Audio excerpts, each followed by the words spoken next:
This analysis is my personal outlook on the series and is in no way connected to Cartoon Network or Pendleton Ward. This is just for my own amusement and hopefully yours. This video contains spoilers. I just want this slumber party to be super fun. And if I did have something to tell you, then I would, in a second. And it would make my life easier, unless there was something stopping me, like a promise, but there isn't, so I won't, so it's cool. What? You lost me. Hello and welcome to Analysis Time. As you can see by the title of this video and the intro that you just watched, today we'll be discussing Slumber Party Panic. This is the first episode of this series, and one of my favorites. It has everything from exploding candy people to bubblegum guardians to zombies. On the surface, this episode is quite entertaining, but there is more to this episode than just your run-of-the-mill Adventure Time quirkiness. This episode really delves into Finn's character. The whole episode balances on the fact that Finn is who he is. So let's jump in. In this episode, Finn has made a promise to Princess Bubblegum to not tell anyone about the zombies because candy people explode when they're scared, and knowing there are zombies would cause decimation to the candy population. Finn then has to choose between keeping a secret and lying to his best friend Jake. The crux of this episode balances on whether it is better to keep a promise or to tell the truth. In other words, is a lie necessarily bad or is keeping a promise necessarily good? This is a question of ethics. To figure this out, we must first define what is good and what is bad. Sadly, there is no answer to this dilemma. Religion and philosophers have been struggling with this since ethics was a thing. Religion has the easy way out. Whatever the deity says is good, and what the deity says is bad, is bad. End of story. Philosophers, on the other hand, must use logic to define what is bad and what is good, and so too must we. We'll break down the episode to see whether Finn should keep his promise or tell Jake what is going on. Let's start by defining our terms. A lie is giving some information while believing it to be untrue, intending to deceive by doing so. It is important to note that a lie does not need to give false information, nor does it need to be malicious. Therefore, Finn's lie must have the following. The lie must contain information. Finn does give information in ways of body language as well as trying to mislead Jake as to what is actually going on. So, check. The liar also must intend to deceive or mislead. Here, Finn is definitely trying to do both. Check. The liar believes that what they are saying is not true. Finn does know that there are zombies and that he shouldn't tell anyone, so check. So we know for sure that Finn is telling a lie about the zombies and his promise. But is it bad? He is telling a lie so that candy people won't die. He definitely has good intentions, therefore Finn is telling a white lie. Even if he is trying to save the candy people, is lying to keep his secret the ethical choice? Well, it depends on what you believe.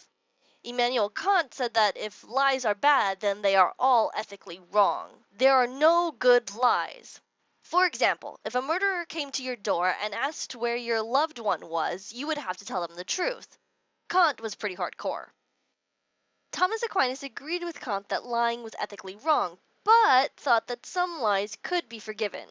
Only malicious lies were mortal sins, while other lies told in fun or white lies were pardonable. According to Kant, Finn is in the wrong for agreeing to a promise that would cause him to lie, while Aquinas would say that Finn was in the right because lying helped the candy people not die. So let's take a look at Finn's character and why he is having such a problem lying about the royal promise he has made to Bubblegum. Mr. Ward stated that Adventure Time was influenced by the pen and paper game Dungeons & Dragons, and Finn himself has referred to his alignment. I can't just beat up the Ice King for nothing. That's against my alignment.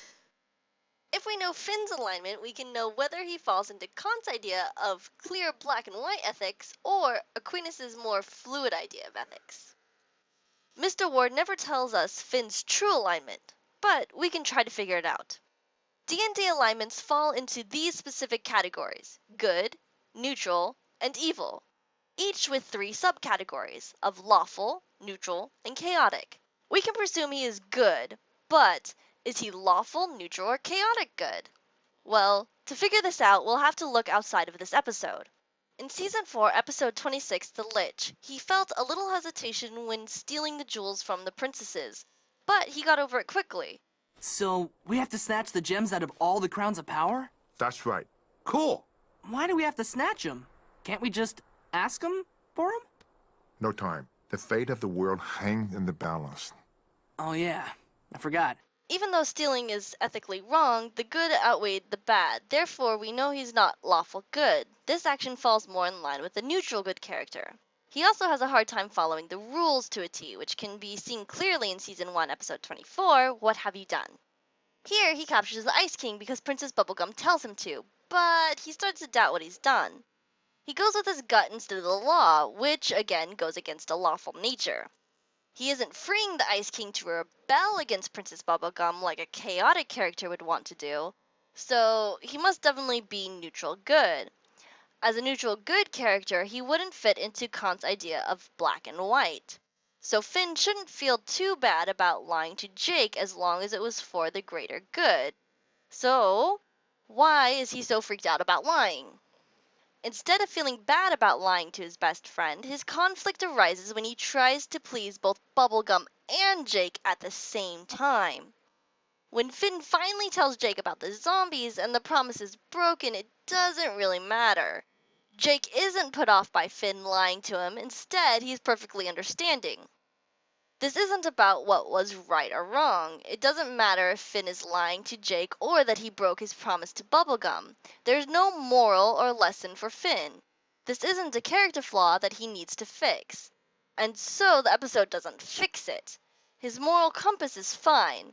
As a neutral good character, there's no reason for him to take a step up and become lawful good. Therefore, the whole conflict is moot.